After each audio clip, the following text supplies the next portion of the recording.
The silence he left behind wasn't just an absence of sound. It was a physical thing, a presence. It had weight. It settled into the carpets like dust that would never quite come out no matter how many times you vacuumed. It fogged the windows, turning them opaque with the condensation of unsaid words and unasked questions. It filled up the space in the cupboards where his coffee mug used to be. That stupid mug with the faded logo of a band he'd seen in college. The one he'd insisted on using every single morning for 7 years. The ceramic rim marked with the ghost of his lips. And that day, standing in the kitchen holding that letter from his lawyer, a letter so crisp and formal it felt like a slap, like violence committed with expensive stationery. The silence was the loudest thing I'd ever heard. Louder than the hum of the refrigerator, louder than the traffic outside, louder than my own heartbeat, which I could feel hammering in my throat like something trapped and desperate to escape. It wasn't a dramatic, screaming, left kind of departure. There had been no thrown dishes, no slammed doors, no cinematic confrontation in the rain. It was a quiet, calculated evaporation. Like water disappearing from a pot so slowly you don't realize it's boiling away until suddenly you're left with a scorched bottom and the acrid smell of something burning. One day he was just a ghost, and he'd taken all the money with him, every savings accounting, including the one we'd opened for the hypothetical children we'd never quite gotten around to having, every investment, the modest portfolio his father had helped us set up, the stocks I hadn't understood but had trusted him to manage, even the petty cash we kept in the cookie jar for pizza nights, those Friday evenings when we were too tired to cook and would sit on the couch with grease, stained napkins, and pretend we were still fun, still spontaneous, still the people we'd been when we first met. He'd left me with a joint account that held $37.12, a half-empty tank of gas, and a mortgage payment due in 11 days. There was also a utility bill, a water bill, property taxes coming due, and a credit card statement that I'd never seen before. Apparently, he'd been managing that one separately. The number at the bottom made my vision blur. We'd met at a gallery opening. I was there because my college roommate was dating the artist, some pretentious sculptor who made enormous installations out of reclaimed industrial materials and called it a commentary on late-stage capitalism. He was there because his firm was representing the gallery owner in some kind of contract dispute. I was wearing a dress I'd found at a thrift store, emerald green with a torn hem I'd carefully mended. He was wearing a suit that probably cost more than my monthly rent. "These pieces are terrible," he'd said, appearing at my elbow with a glass of wine that looked like it actually cost money, not the boxed swill they were serving everyone else. I'd laughed, surprised by his bluntness. "They're very large, aggressively large," he'd agreed, as if volume could substitute for meaning. We'd spent the next hour in the corner, dissecting the art, then the gallery, then the city itself. He was witty. He was sharp. He made me feel clever by association, like my observations were worth something simply because he was willing to listen to them. When he asked for my number, I gave it to him with a flutter of something in my chest that I mistook for destiny. The courtship had been a whirlwind of nice restaurants I couldn't afford and weekend trips to places I'd only seen in magazines. He paid for everything with an ease that was both thrilling and vaguely unsettling. "Don't worry about it," he'd say, waving away my protests. "I want to do this. Let me take care of you." At the time it had felt romantic. In retrospect, it was the first clause in a contract I didn't realize I was signing. The wedding was expensive. His parents paid for most of it, which meant his mother got to make most of the decisions. I'd wanted something small, intimate, maybe outdoors. We had 200 guests in a hotel ballroom with centerpieces that cost more per table than I used to spend on groceries in a month. I wore a dress his mother had chosen. We honeymooned in Italy, a trip he'd planned without consulting me. Surprised when I seemed less than thrilled about the 18-hour days of touring museums and cathedrals. "I thought you liked art," He'd said, hurt and confused, when I'd asked if we could spend just one morning sleeping in. I'd tried to explain. I just thought we might. I don't know, relax. This is a once-in-a-lifetime trip, ð´'''. We can relax at home. But we never did. At home, he worked 70, 80-hour weeks. He'd come back long after dinner, smelling like expensive cologne and stress, pour himself a scotch and sit in his office. His office, that room I was never quite welcome in, typing emails until midnight. I'd bring him food he'd forget to eat. I'd suggest we take a weekend off, go hiking, visit that little coastal town I'd been reading about. Soon, he'd say, just let me get through this case. Just let me close this deal. Just let me make partner. He made partner. Nothing changed, and somewhere in those years, I'd made myself smaller. It happened so gradually I didn't notice. I stopped suggesting restaurants because he always had a better idea. I stopped buying clothes I liked because he'd make a comment. Not mean, just observant about how certain styles were a bit young or not quite appropriate. I stopped talking about going back to school for my master's because he'd pointed out very reasonably that it didn't make financial sense. What would you do with a degree in art history anyway? You want to be a museum docent making $30,000 a year. I'd wanted to teach. I'd wanted to write. I'd wanted to do something that made me feel like my brain was still working, still expanding. But he was the one with the law degree, the one who understood money, the one who was good at practical things, and I was, the wife. The woman in the emerald dress, now carefully hung in the back of a closet, replaced by a wardrobe of safe, expensive, boring clothes that made me look like someone's executive assistant. The house had been my one rebellion, my one insistence. When we'd gone looking, he'd wanted a modern condo downtown, all glass and steel, with a view of the city and no maintenance. I'd fallen in love with this place, a 1920s colonial with bones that sang to me, high ceilings with original crown molding, hardwood floors that creaked with history, a garden that was mostly weeds but held so much promise I could barely breathe when I stood in it. It's too much work, he'd said. It's too far from my office. The foundation probably needs reinforcement.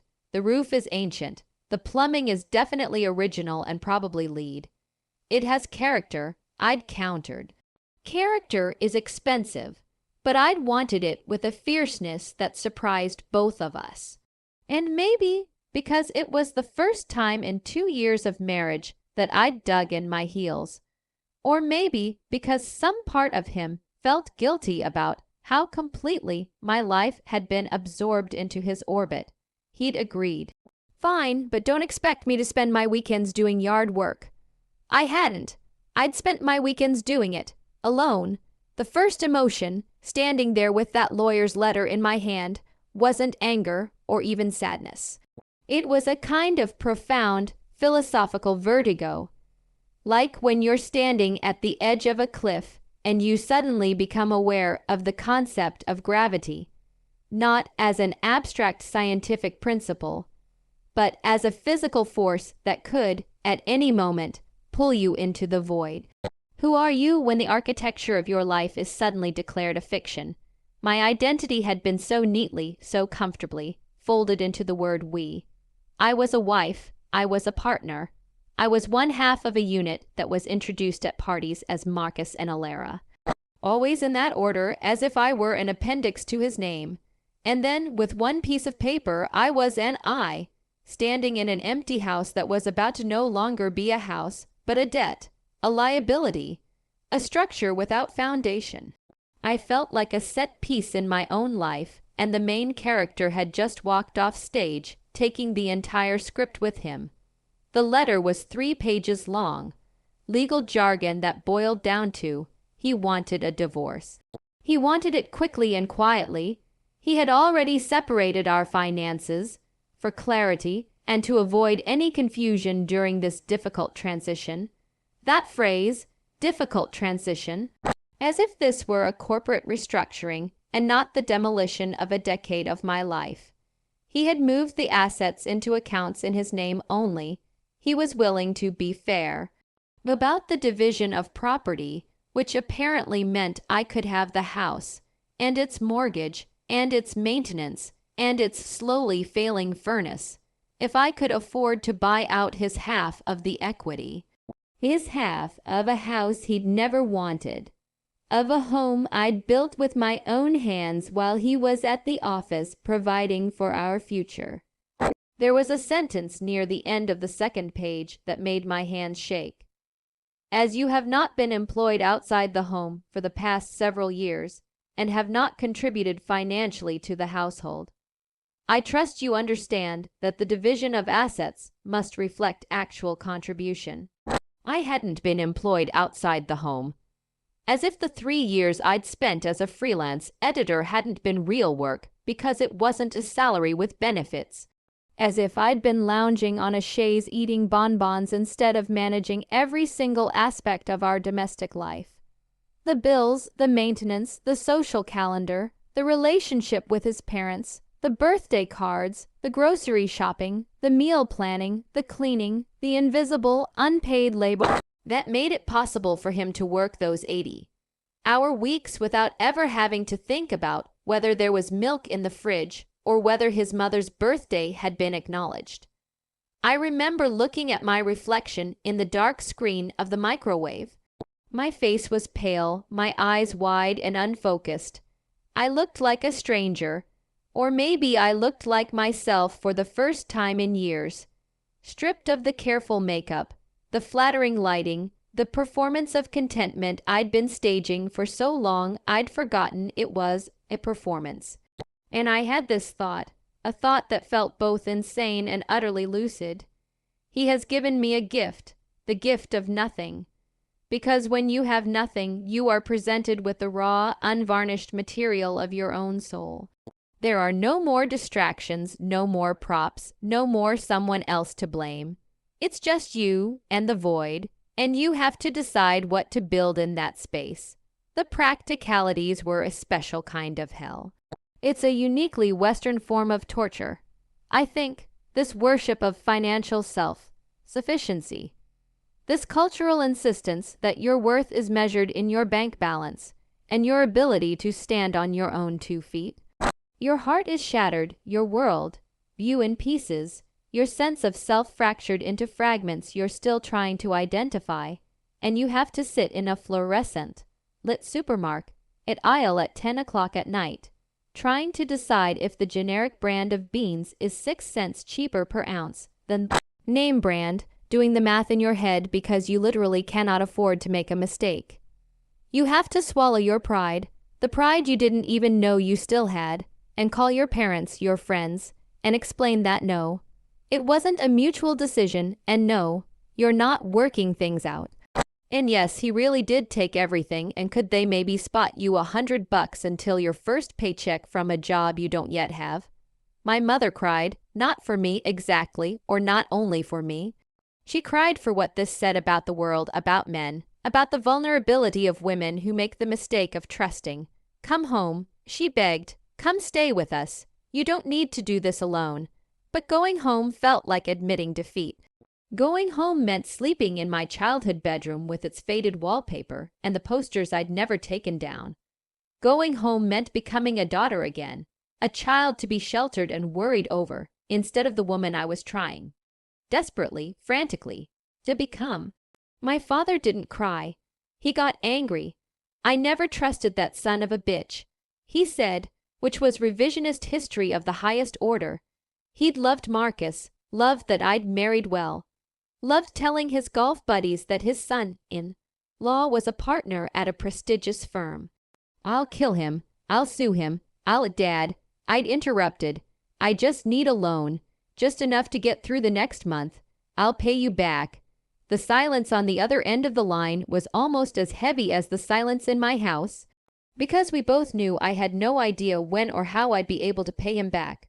My best friend Rachel came over the night after I got the letter. She brought wine, expensive wine, the kind Marcus used to buy. She sat with me on the floor of the living room. We'd already sold the couch to a couple who'd showed up with cash and a pickup truck, and let me talk in circles the same thoughts repeating, a broken record of disbelief and fury and fear. Leave, she finally said, ð´''', just leave, get an apartment, something small, let him have this money pit, start over. This is my house. I'd said, it's a structure, wood and nails and a foundation that probably has cracks. You're talking about it like it's a living thing. It's mine. I'd insisted, and heard the irrationality in my own voice. Rachel had looked at me with something between pity and frustration. You're drowning, and you're trying to hold onto an anchor. Maybe she was right. But I couldn't let go. Not yet.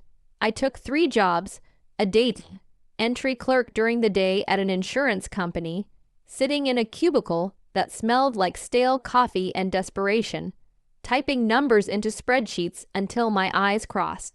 The woman who trained me was named Deb, and she had worked there for 23 years.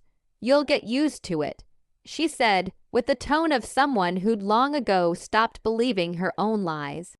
4 nights a week, I waitressed at a diner called the Rooster's Crow, a greasy spoon that served breakfast all day and attracted a clientele of truckers, insomniacs, and people who'd made questionable life decisions. The uniform was a polyester dress in a shade of orange that should have been banned by the Geneva Convention. My feet ached after every shift. The cook, a man named Lou who had tattoos covering every visible inch of skin, took pity on me and would slip me free food at the end of the night. Usually something fried and unsold, but it was calories, and calories were fuel. On weekends, I did freelance proofreading for university students, editing their papers on topics I barely understood. Structural literary theory, econometric models, the migration patterns of sea turtles. I charged $25 an essay and worked through the night, my laptop screen the only light in the dark house, my back aching from sitting on the floor because we'd sold the desk along with the couch. I lived on a diet of rice, canned tuna, and a kind of cold, burning fury that kept me warmer than any central heating ever could. I'd come home at midnight, my feet aching, the smell of grease embedded in my hair, my hands smelling like the chemical soap from the diner's bathroom, and I'd sit on the floor of the living room because we'd sold the couch, and I'd stare at the walls. The walls that were now painted a color Marcus had chosen, grage. The designer had called it. It's very neutral, very safe. I'd wanted a warm yellow, something that would glow in the afternoon sun. Too bold. He'd said, it'll make the resale value drop. Everything had been about resale value, as if we were living in a property investment and not a home. And that's when the house started talking to me. Not in a literal, haunted sense.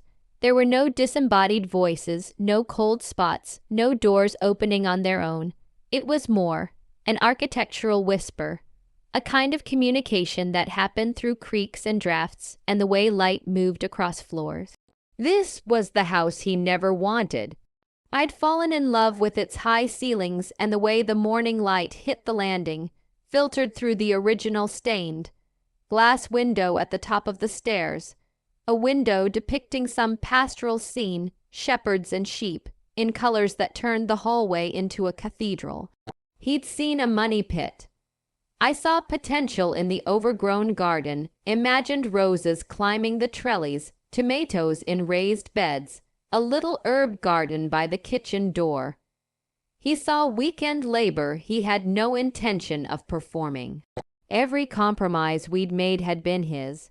The paint colors, the furniture, modern pieces that looked good, but were uncomfortable to actually sit on. The decision to not finish the basement because we'll never use it anyway. The choice to put his office in the best room on the second floor, the one with the bay window and the built-in bookshelves, while I was relegated to a corner of the bedroom for my projects. This house was a physical manifestation of my suppressed voice. His departure, his financial scorched earth policy, was just the final violent act of not listening. One rainy Tuesday, after a particularly demeaning day at the diner where a customer had called me honey, with a leer that made my skin crawl and left a $2 tip on a $50 bill, And then, when I'd called him out on it, had said, maybe if you smiled more. I came home and did something strange.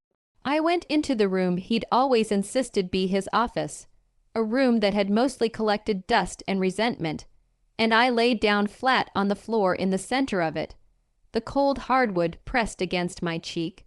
I could smell the lemon polish I'd used months ago, back when I'd still been trying to keep up appearances. Above me, the ceiling had a crack in the plaster that ran from the light fixture to the corner. A crack I'd asked him to fix a dozen times. I'll get to it. He'd always said he never did, and I made a decision. It wasn't a hopeful decision. It wasn't born from optimism or a belief that things would work out. It was a geological one, a shift in a continental plate deep within me, the kind of movement that precedes earthquakes. I was not going to let him take this house too. He'd taken my money, he'd taken my time. He'd taken my sense of self, slowly, year by year, decision by decision, until I barely recognized the woman in the mirror. But the house was the last remaining artifact of the life I had tried to build. It was the shell, and he had hollowed it out. But a shell is a structure. It has value. It can be refilled. Buying him out wasn't about revenge. It wasn't even about the house itself, not really. It was about the principle of the thing. It was about looking at the empty space he had created and declaring, "This is mine. This void is my raw material." Telling people my plan was its own education in human psychology, a crash course in how people reveal themselves when confronted with someone else's desperation. My friends thought I was having a breakdown. ð´''', be practical. They'd say, using that gentle voice people reserve for crazy people and small children, get a small apartment, start fresh. They meant well, but fresh to them meant running away from the battlefield. To me, fresh meant planting a flag right in the middle of the crater and claiming it as my own sovereign territory. Rachel was the most vocal. "You're being irrational," she said over coffee at a place I could no longer afford, a place where we'd used to meet every Wednesday. She was paying now. Another small humiliation to swallow.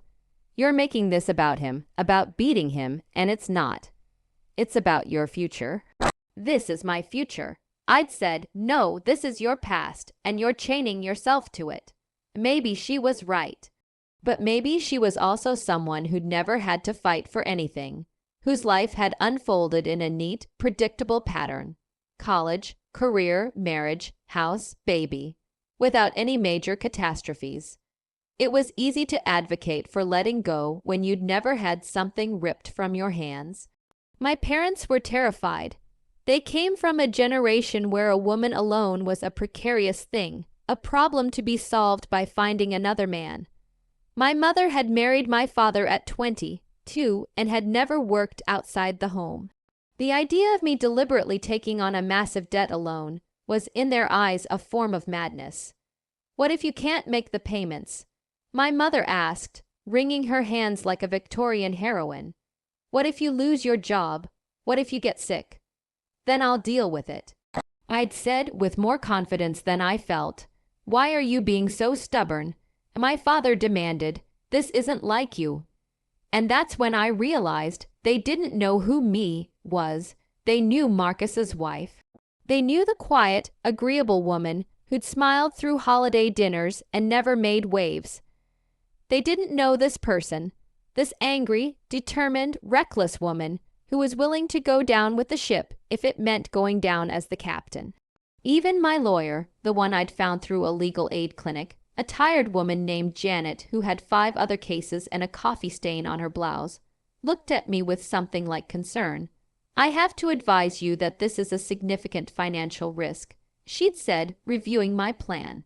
"You're essentially taking on all the debt in exchange for what? The satisfaction of keeping a house you can barely afford." "Yes," I'd said simply. She'd studied me for a long moment, then sighed. "Okay, let's make sure we get every penny of alimony you're entitled to." But a funny thing happens when you stop seeing yourself as a victim of circumstance and start seeing yourself as the central actor in your own tragedy. The genre of your life changes. It stops being a sob story and starts being a hero's journey. A very tired, underfunded, coffee-stained hero's journey, but a journey nonetheless. I became a student of my own salvation. I spent my lunch breaks at the insurance company not eating. I couldn't afford to buy lunch, and packing one required groceries I also couldn't quite afford, but studying real estate law in the local library. I learned about assumable mortgages, about bridge loans, about how to argue a case for alimony and an unequal division of assets based on non-financial contributions to a marriage.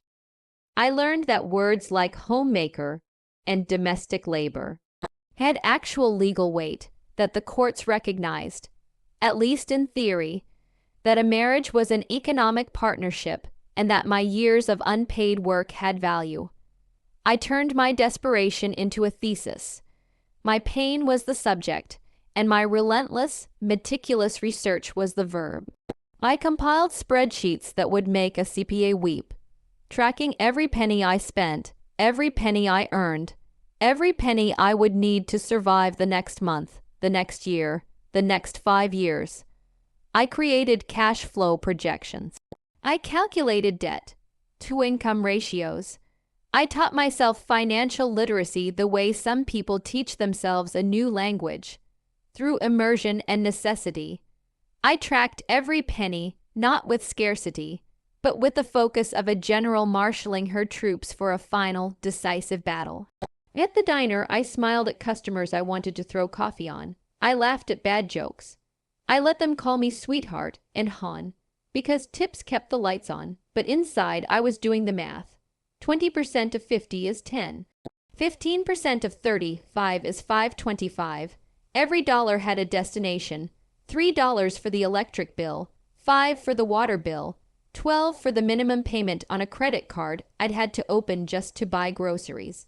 Lou, the cook, noticed. "You're different," he said one night during a lull when the only customer was a truck driver who'd fallen asleep in his booth. "When you first started, you were broken. Now you're something else." "What's that?" I'd asked. He'd considered flipping a burger that hissed on the griddle. Dangerous. The day I walked into the bank to meet with a loan officer, I was terrified. I felt like an imposter, a little girl playing dress-up in her mother's blazer. A blazer I'd bought from Goodwill for $8. The nicest thing I owned now that I'd sold most of my nice clothes online to pay for groceries. The loan officer's name was Martin Chen. He was younger than I expected, maybe 30, with wire, rimmed glasses, and a wedding ring that caught the fluorescent light. I wondered if his wife knew how lucky she was, or if she was like I'd been oblivious to the fragility of the life they were building together. "Mrs. Bennet," he said, gesturing to a chair, "I understand you're looking to buy out your ex-husband's share of your marital home. M.S. Reeves." I corrected. "I've gone back to my maiden name, and yes." He'd pulled up my file on his computer, and I watched his face as he reviewed the numbers. It wasn't good. I knew it wasn't good. My credit score had taken a hit when Marcus had emptied the accounts and left bills unpaid. My income was barely above poverty level. I had virtually no savings. On paper, I was the worst possible loan candidate. But then I remembered his face, Marcus's face, the casual certainty with which he'd always dismissed my opinions on finances. "Don't worry your pretty little head about it," he'd say, as if my brain was decorative rather than functional, and the memory of that condescension was like a shot of adrenaline. It straightened my spine. I laid out my documents, not just the bare minimum, but everything. I'd prepared a presentation, printed at the library for 10 cents a page, bound with a clip, that outlined my case. I presented my employment history, my payment record on the mortgage for the past 2 years since Marcus had left, the fact that I had never, not once, been late despite having a fraction of his income. I showed him my budget, my projections, my plan for increasing my income through additional freelance work.